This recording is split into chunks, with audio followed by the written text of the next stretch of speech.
in Ben Sion's shoes, in the main protagonist. Right. The protagonist is named Ben Sion Paris. Yeah. Ben Sion means son of Zion. And it's a name that was given him by his American parents. So he grew up, his childhood was in the American Midwest, and he had this, he wasn't Benny, he was Bensi. And people couldn't even remember how to pronounce it. So he had this strange name, and he never felt at home there. How do I see myself in him? Well, there are certain aspects that are taken from my biography. I grew up with the name Ori in America. Corey, Lori, Ori, what? So I thought I would solve it by moving to Israel in my teens. I moved here when I came here the first time when I was 16. And what happened here? Here everybody calls me Uri, not Ori, because it's more common.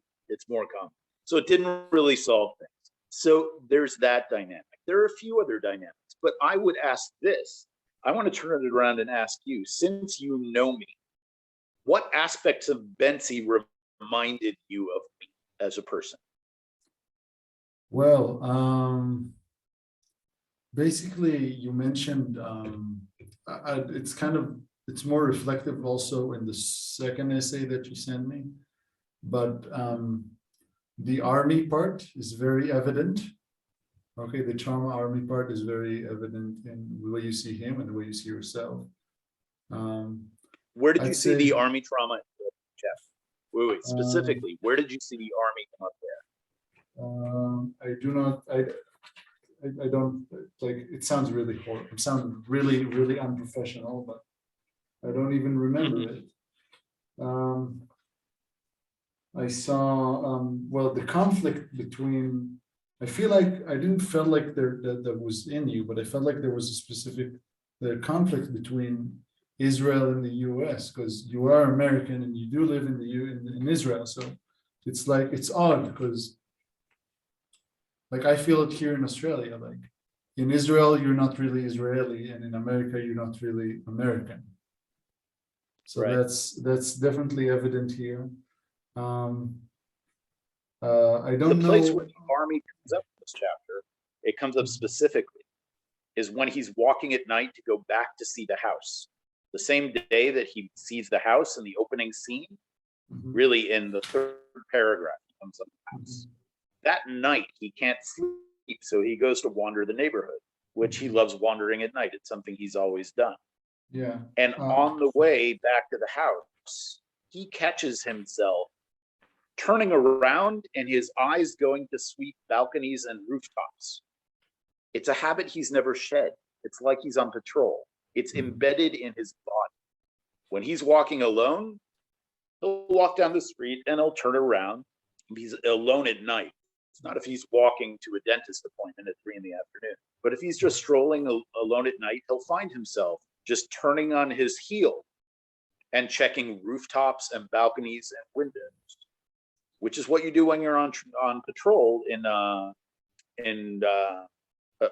civilian area, because that's where somebody could be targeting you from. And he catches himself doing it, and he knows he does it, and he can't stop. Yeah. Also, the mentioning of it's an intifada times, like just after the intifada. Okay, and you mentioned that you had to deal with civilian population in Gaza specifically.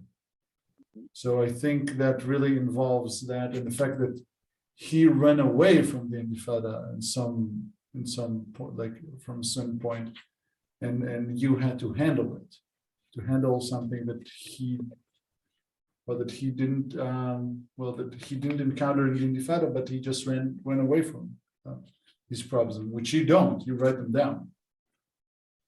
So that's yes and no. I mean, it took me a long time to write about this.